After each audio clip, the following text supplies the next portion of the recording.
What's going on, football fans? We're back again with some more game previews. This is week 16, so this is a very important week for a lot of NFC teams, as the AFC is the AFC has a lot of tough seedings left, at least in their wild cards. In the NFC, both of the wild card spots are still up for grabs. The NFC South is still up for grabs. If the Rams win, I believe the Rams would clinch the NFC West. I believe that actually they control their own destiny. NFC North is locked up, NFC East is locked up, and yeah, in terms of the AFC, we got the AFC East pretty much locked up, the AFC North is locked up, the AFC South is still up for grabs, but I believe Jacksonville controls his own destiny by winning out. The AFC West is still up for grabs. I believe the Chiefs are ahead of that right now. They're 8-6, and both wild card spots are up for grabs, so it's a lot of interesting stuff going on over the next 2 weeks, and we're going to try to dive into that later on in the video. But let's go ahead and talk about a game preview here. We're going to talk about the Cowboys and the Seahawks. Now, the Seahawks did take a beating last week from the LA Rams. That was a tough game to watch. Thoroughly dominated on all three phases of the game: offense, defense, and special teams. I think special teams was the huge difference in that game, especially early in the game where they were able to get a couple of huge punt returns out of Vera Cooper. For the Cowboys, they got a victory last week in a very interesting game, I guess you can say. We got the index card causing a first down. We got the fumble out of the end zone by Carr at the end of that game. So, for the Cowboys, they don't control their own destiny. But winning this game pretty much gives them a shot. They could be mathematically eliminated, even if they win on Sunday. If the Falcons win, the Saints win, or the Panthers win. I think the Falcons and Saints are playing each other this week. But basically, for the Cowboys to make the playoffs, they need an NFC South team to lose their next 2 games and Detroit to lose a game. Detroit plays Cincinnati. The Falcons play the Saints, and the Panthers play the Buccaneers. So, let's jump into this game preview here. The Cowboys get Ezekiel Elliott back, so that's one key matchup to look at right here. We saw what Todd Gurley was able to do. He was running all over them. He converted a 3rd and 20 into a 57-yard touchdown. That Seahawks defense is not the same. Obviously, it looks like a lot of guys are playing hurt. Earl Thomas and Bobby Wagner were playing the blame game at the end of the game.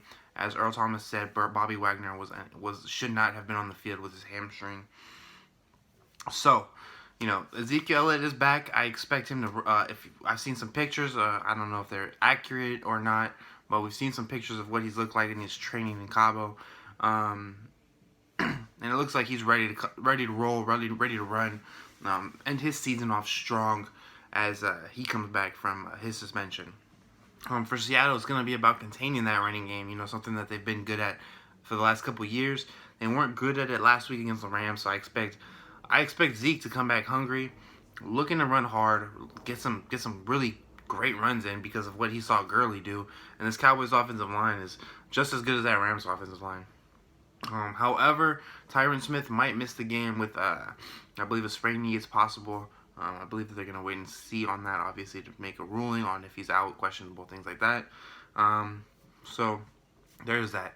The number 2 key matchup here is going to be the Seahawks offensive line versus the Cowboys pass rush. The Cowboys pass rush was not able to get a sack last week on Derek Carr. And Russell Wilson was beaten up a lot in that game against the Rams. I know the Rams defensive line is a very special group, probably one of the best in the league. The Cowboys defensive line is not bad. They've improved this year compared to the last couple of years getting sacks with DeMarcus Lawrence, who's turning into one of the best pass rushers. They should get David Irving back this week, who's been out the last 2 weeks with a concussion. And then they have the rotational pieces with Tyrone Crawford, Benson Mayowa, Taco Charlton, Malik Collins, all those type of guys. It's going to be that offensive line versus that defensive line creating pressure, keeping Russell Wilson in the pocket, not letting him use his legs to the best of his ability, because technically Seattle is still alive in the playoff race as well, as they are 8-6. So basically, the winner of this game will still be able to play for something, and the loser's pretty much out based upon what could happen in the early games. So, looking at this, if Russell Wilson is able to sit in the pocket, have time, use his legs to extend plays, Seattle should be able to control this game with Russell Wilson's feet. He's done that pretty well. I think Russell Wilson has taken himself out of the MVP discussion with the last 2 weeks of football that he's played. And the third and final key matchup here is going to be the Dak Prescott and Dez Bryant connection working against the Seattle secondary. Obviously, there's no Cam Chancellor. They only have Earl Thomas, the rangy free safety. No Richard Sherman. So it's up to Dak and Dez to get their connection going. They haven't really been able to get it going even these last 2 years. It'd be nice to see them get it going eventually. Because that's a very good, talented receiver and a very good, talented quarterback. They need to get on the same page. So against this secondary, it would be a good thing for them to get it going, as they are missing a ton of pieces, and it would help further along later on, leading into next year if they were to get on the same page chemistry-wise. This secondary wasn't really exposed, as Gurley did most of the damage last week. So it'll be interesting to see what type of how they come out. I'm sure they're going to be playing angry. They're going to be playing aggressive. I wouldn't be surprised to see them send a lot of early blitzes in this defense to try to rattle Dak. So let's go to our 3 reasons why here. 3 reasons why each team could win this game, starting with Seattle. With Seattle, it's about keeping Russell Wilson clean in that pocket, limiting his hits. If they're able to do that, he's able to use his feet to extend plays, extend drives, pick up first downs with his feet, keep the chains going. Seattle's a great chance to win this game. Number 2 for Seattle, it's about stopping Zeke.